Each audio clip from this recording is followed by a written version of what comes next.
మొదటి ఉత్తరం చూద్దామండి. కరీంనగర్ నుంచి ప్రసాద్ రాస్తున్నారు. సప్తాశ్వరథమారూఢం ఆదిత్యుని జయంతికి రథసప్తమి అని ఎందుకు పేరు తెలియచేయగలరు అంటూ రాస్తున్నారు.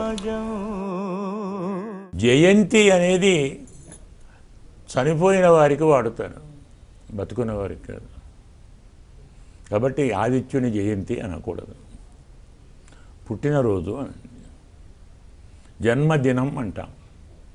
మనిషి బ్రతికున్నప్పుడు, మనిషి కానీ ఎవరు కానీ బ్రతికున్న వారికి జన్మదినం, పుట్టినరోజు.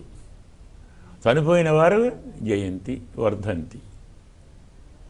మరి మీరు అంటారేమో కృష్ణ జయంతి అంటారు కదండి అని. కృష్ణుడిగా శరీరం వదిలిపెట్టిపోయాడు కదా, కానీ ఆదిత్యుడు పోలేదే, అలాగే ఉన్నాడు. అందువల్ల ఆయనని జయంతి అని కాదు, ఆయనే అవతరించిన రోజు.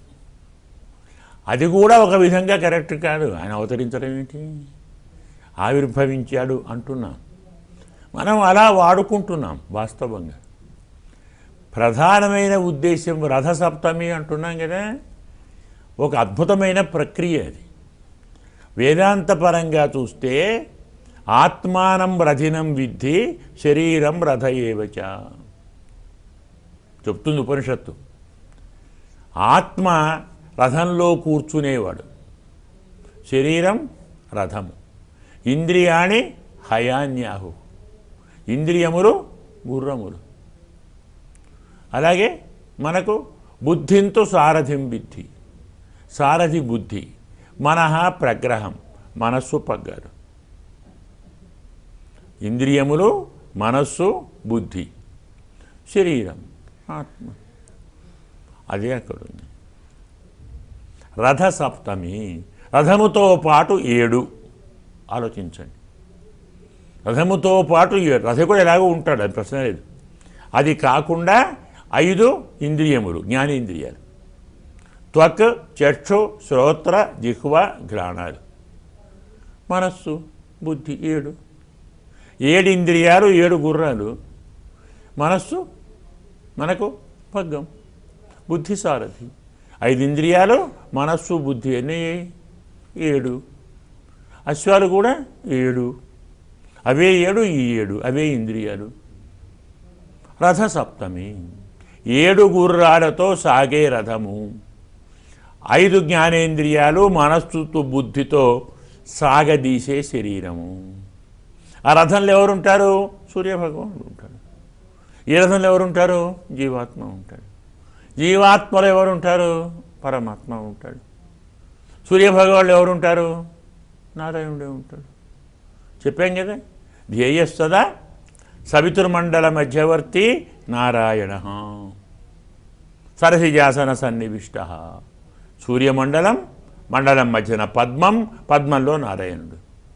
కేయూరవాన్, మకరకుండలవాన్, కిరీటి, హారి, హిరణ్మయ బపు, ధృత శంఖచక్ర. అవునా?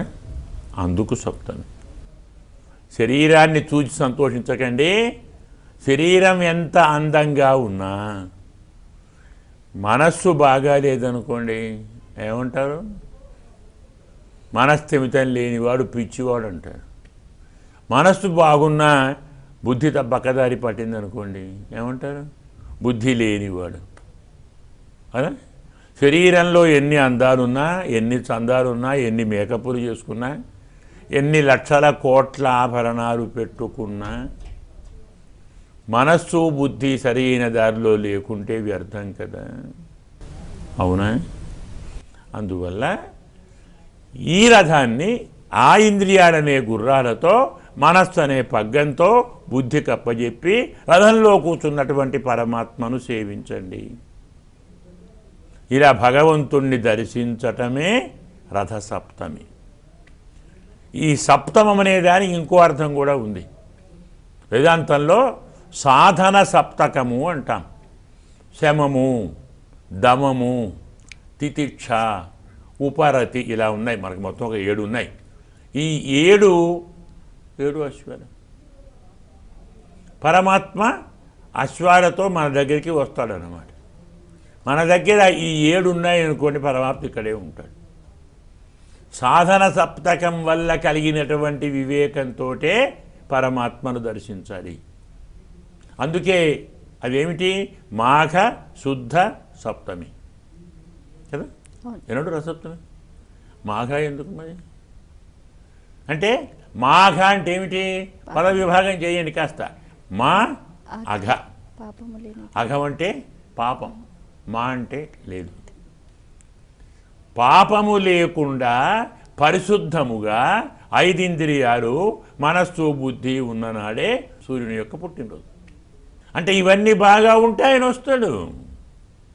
శరీరం పరిశుద్ధిగా ఉండాలి, ఇంద్రియాలు పరిశుద్ధిగా ఉండాలి, ఎలాంటి పాపం లేకుండా ఉండాలి.